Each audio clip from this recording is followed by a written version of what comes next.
Good morning.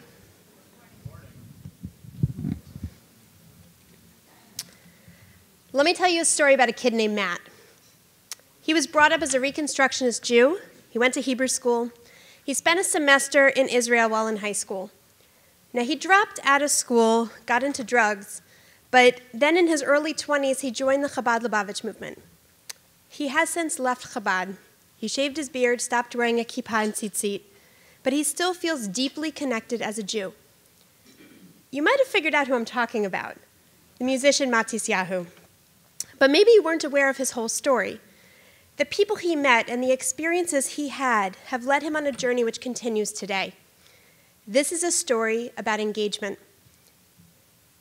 We throw this buzzword around, engagement, all around our community, but we haven't clearly defined what it means, what success looks like, or how to get there.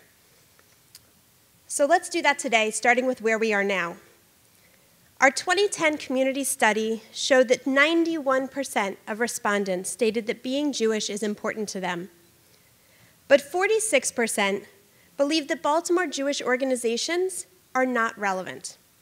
That means that at least 37% of our Jewish community values their Jewish identity, but they don't value what our institutions offer. This statistic plays out nationwide through the lack of growth in donor base and decreasing synagogue membership. If the current focus on institutional survival as an endgame is maintained, it will likely have the opposite effect. We are marketing a tribal-based product to a post-tribal generation. To engage this generation, we need to create outlets for those people who are interested in Judaism but don't feel that the Jewish community is meeting their needs. To do this, we have to drop the image we already have of what an engaged Jew looks like. For example, affiliated does not equal engaged. Passive participation does not equal engagement. Synagogue member does not even always equal engaged. Today, our emphasis on membership may actually be an obstacle to engagement by favoring the act of paying dues over meaningful Jewish involvement. Being engaged is more than just being physically present. It implies another level of intentionality. So based on conversations with national leaders in this field, one possible new definition of an engaged Jew is one who takes independent action to be involved in Jewish life based on their own interests and takes the initiative to shape what they're participating in. An engagement professional seeks to build relationships with individuals, creating community connections, and guiding and empowering others to develop meaningful Jewish lives. Now, this is relevant for all of us here, because we all do this work to some extent.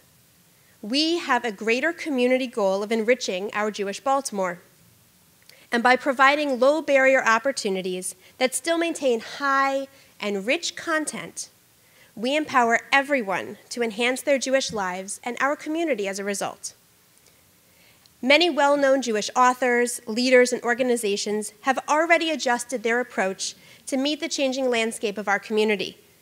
But this needs to be scaled up to reach even farther. It boils down to the following: less focus on programming and more on relationships and connecting people together to build community. Programs are not the ends, but the means toward building significant and lasting relationships. What matters is what we do after the programs to further develop these relationships. While every one of our institutions can provide authentic, meaningful, and transformative experiences, in order for it to be effective, we need to do three things: respect the journey, be inclusive, and collaborate. Respect the journey. When we look at Judaism as a journey and not as a destination, we're able to engage and connect with people without them feeling judged. With all the excitement about Matisyahu coming to Baltimore in June, I found myself in the middle of a lot of conversations about him and his Jewish identity. People are questioning, is he religious anymore now that he shaved his beard and left the Lubavitch movement? Matisyahu's look may have drastically changed, but his music continues to be full of faith, fervor, and spirituality. His religious transformation is not unique. All of our lives are journeys, and the only thing different about his is that it's being lived out in the public eye. Success will come when we acknowledge that our constituents are more than just Jewish. These other aspects of identity may be just as important or more important to them. We shouldn't expect our people to hang their other identities on the door as they walk into our Jewish spaces. It's also important to remember that engagement is a continuum. Engagement work starts with piquing interest. Awareness leads to involvement, which ultimately leads to empowered engagement. The engagement professional should be ready and have the tools to be a guide all along this continuum. Be inclusive. We must create a welcoming Jewish space and consider who's being included and who's being excluded, often unintentionally. Our Jewish community is becoming more and more diverse, and we need to be receptive to the needs and interests of this diverse community. "We are one" was the old UJA slogan, remember? But actually, we're many. Our community must recognize the complexity of each individual's unique identity. Some people here may be concerned that by focusing on individuality, it challenges our efforts to build cohesive community. But I believe rather that by recognizing and celebrating individuality, we hope to build community because every individual is seen, heard, respected, and not unintentionally overlooked. We are strong reaching out to groups that it's easy for us to categorize, like teens and families with young children, but we also need to be cognizant of the groups, the social groups that people naturally gravitate towards based on their own interests. When you know, for example, of 10 people who are really interested in gardening, you have an opportunity to build Jewish community there through their shared interests. We know this well. Matisyahu's Jewish identity is expressed through his reggae music, and part of his appeal is that intersection between those two identities. I'm sure that he got encouragement along his journey to explore how one enhances the other. Collaborate. Engagement must be a community-wide effort. We are all in this field, whether as professionals or as lay leaders, because we care so much about building and improving our Jewish community. We strive to be mission-driven in our own organizations, but sometimes we're so zeroed in on our own institution's needs that we lose sight of the big picture. We have to approach engagement as a united community for two reasons. Because we're focusing less on attendance at programs and more on the relationships that stem from them, longitudinal studies will be needed to measure our success. We can have great people doing great engagement work, but as someone graduates or moves or their family structure changes, they're going to be in the hands of another engagement professional. And the problem is we don't protect that handoff. When Joe Flacco passes the ball to Ray Rice, his job is to make sure that that ball is securely in Ray's gut, right? Yeah, we don't need a poll everywhere for that, right? We know that.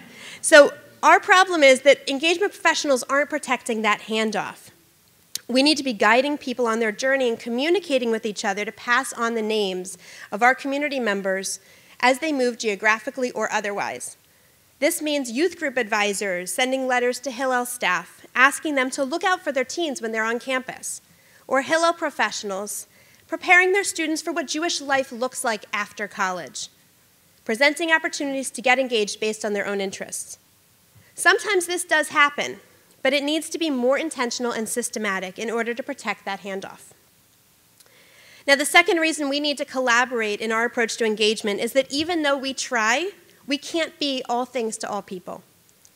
If your primary care physician is not suited to address your specific health needs, you're referred to someone who can. But up until now, in the Jewish community, we've been more worried about our overall numbers than whether those numbers represent Jews who are actively engaged. Once we change this model, our professionals should be offering referrals as well so that people can get what they need based on their own interests and not what we happen to have to offer them. It will prove that our community is united and unified in its big picture goals. So we've identified some big problems, but we can't put Band-Aids on big problems. Luckily, we have the rest of the day to identify our next steps, both as a whole community and within our own institutions. It's a daunting task, I know, but start by focusing on what you're doing really well. Then clearly articulate your goals. Where do you want to be? Ask yourself, what are the challenges in achieving these goals, and how should we start addressing them? Organizations and institutions will need the freedom and encouragement to take big risks to get to the root of the changes needed for this community. But by understanding that engagement is about relationship building and building community, we will build a more vibrant and rich Jewish Baltimore. Thank you.